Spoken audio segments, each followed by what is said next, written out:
প্রায় ১,০০০ কোটি টাকা ব্যাংক প্রতারণা মামলায় যখন সিবিআই কলকাতা শহরে হানা দিচ্ছে, তখন এই মামলার তদন্তের ওপরে স্থগিতাদেশ দিল আদালত। ঠিক কি অভিযোগ ছিল এবং আদালত কি বলল জানবো বিস্তারিতভাবে। সৌভিক মজুমদার আমাদের প্রতিনিধি রয়েছেন সরাসরি। সৌভিক, দেখো, প্রথমত মাননীয় বিচারপতি শুভ্রা ঘোষ তিনি সিবিআই এর এই তদন্তের ওপর অন্তর্বর্তী স্থগিতাদেশ জারি করেছেন। ফলে সকাল থেকে সিবিআই এই মামলার ক্ষেত্রে কলকাতা শহরে যে ব্যবসায়ীদের বাড়িতে হানা দিয়েছিল এবং তল্লাশি করছিলেন, তারা সেই কাজ আপাততভাবে করতে পারবেন না। তারা এই মামলার ক্ষেত্রে তদন্তের কোনো কাজই আপাতত আর করতে পারবেন না, সেই নির্দেশ কলকাতা হাইকোর্টের তরফ থেকে দেওয়া হয়েছে। এখন কলকাতা হাইকোর্টের তরফ থেকে এই নির্দেশ দেওয়া হয়েছে, তার কারণ হলো এই মামলা ইতিমধ্যে সুপ্রিম কোর্টে বিচারাধীন রয়েছে এবং সুপ্রিম কোর্টের তরফ থেকে যে নির্দেশ ইতিমধ্যে এই মামলাগুলির ক্ষেত্রে বলবৎ রয়েছে, সেই নির্দেশ অনুযায়ী সিবিআই কে শুধুমাত্র এই মামলার সঙ্গে যুক্ত সরকারি আধিকারিক বা নির্বাচিত জনপ্রতিনিধিরা তারা কেউ রয়েছেন কিনা এই যোগ খুঁজে দেখবার জন্য অধিকার বা অনুসন্ধান করার অধিকার সুপ্রিম কোর্ট সিবিআই কে দিয়েছিল। কিন্তু এখনো পর্যন্ত সিবিআই এর তরফ থেকে যে বক্তব্য সামনে এসছে, তারা কিন্তু একবারে অনির্দিষ্ট ভাবে বা চিহ্নিত না হওয়ার জনপ্রতিনিধি পাবলিক সার্ভেন্টদের উদ্দেশ্য করে তারা সেই এফআইআর দায়ের করেছে।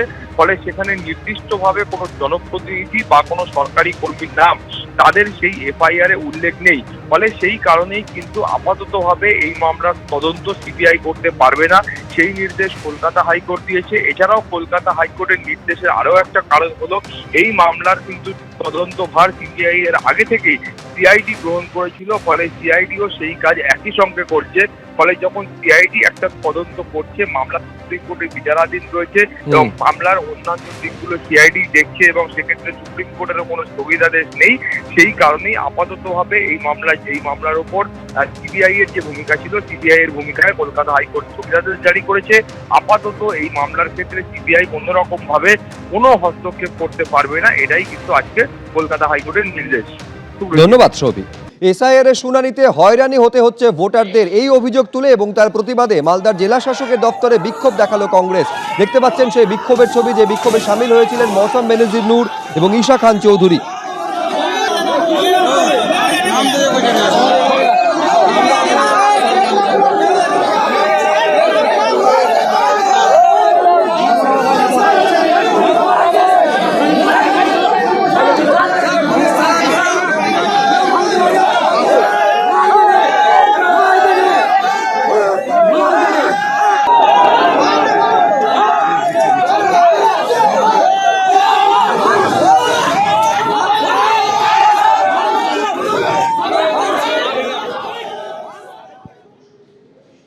বস্তি উচ্ছেদের প্রতিবাদে হাওড়ায় অভিযান।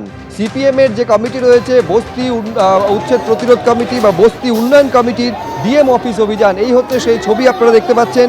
ব্যারিকেড ভাঙার চেষ্টা করা হয়, জানিয়ে হাওড়া ময়দানে উত্তেজনা ছড়ায়।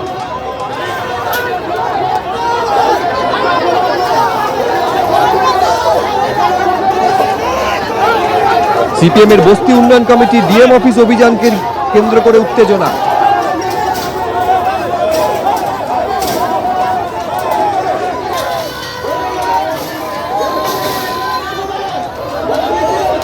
এবিপি আনন্দ, এগিয়ে থাকে, এগিয়ে রাখে।